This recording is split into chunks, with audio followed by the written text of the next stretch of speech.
ओम श्री गुरुवे नमः।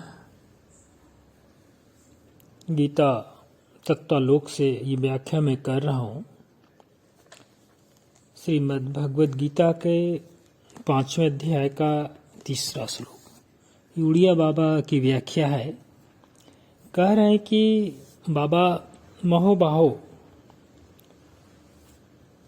कृष्ण कह रहे हैं अर्जुन से, हे महाभाव, जो न द्वेष करता है और न कुछ चाहता है और राग द्वेष आदि द्वंद्वों से रहित है, उसे गृहस्थ होने पर भी सर्वदा सन्यासी ही समझना चाहिए।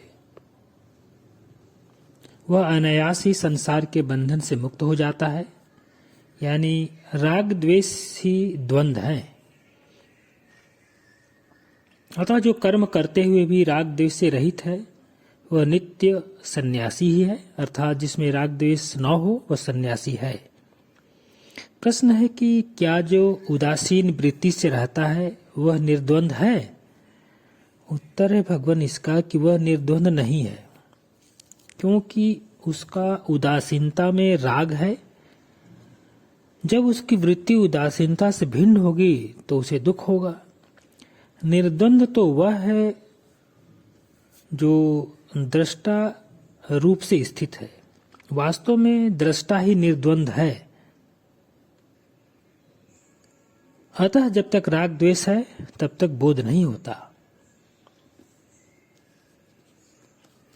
भगवान हमारे श्री स्वामी ज्ञानेश्वर जी कह रहे हैं कि जो हाथ से निकली हुई वस्तु को याद करके दुखी नहीं होता अथवा जो अप्राप्त वस्तु की इच्छा नहीं रखता, जिसका अंतर्मन मेरुगिरी के भांति स्थिर रहता है, जिसके अंतःकरण में मैं, मेरा, तू, तेरा आदि की भावनाएं लेस मात्र भी नहीं रहती, हे पार्थ, उसी मनुष्य को नित्य सन्यासी जानना चाहिए। जो मनुष्य इस अवस्था में पहुंच जाता है उस मनुष्य के लिए कर्म संग कभी बाधक नहीं होता और वह निरंतर अक्षुण्य सुख प्राप्त करता है। ऐसे नित्य सन्यासी को घर बार छोड़ने की जरूरत नहीं पड़ती, क्योंकि वह मनुष्य संगहीन रहकर यह बात ठीक यानी अच्छी तरह से जानता है और अच्छी तरह से जानता रहता है कि वह इन सब संसारिक प्रपंचों के साथ मेरा कुछ भी लेना देना नहीं है। देखो, जिस समय आग बुझ जाती है उस समय केवल राख ही राख बची रहती है।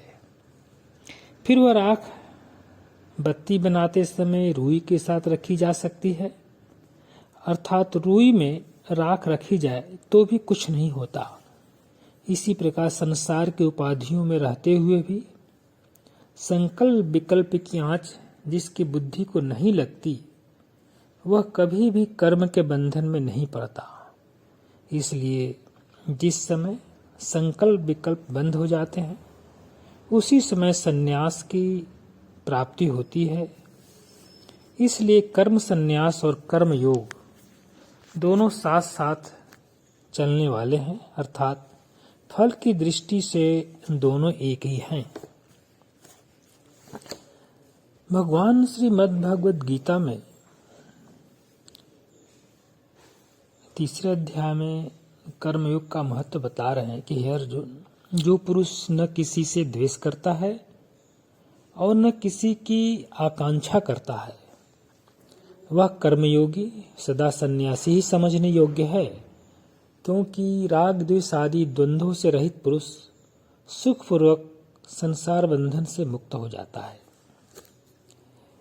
इसके बाद कह रहे हैं कि हे अर्जुन, संन्यास और कर्मयोग को मूर्ख लोग पृथक पृथक फल देने वाले कहते हैं, न कि पंडित जन, क्योंकि दोनों में से एक में भी सम्यक प्रकार से स्थित पुरुष दोनों के फल रूप परमात्मा को प्राप्त होता है।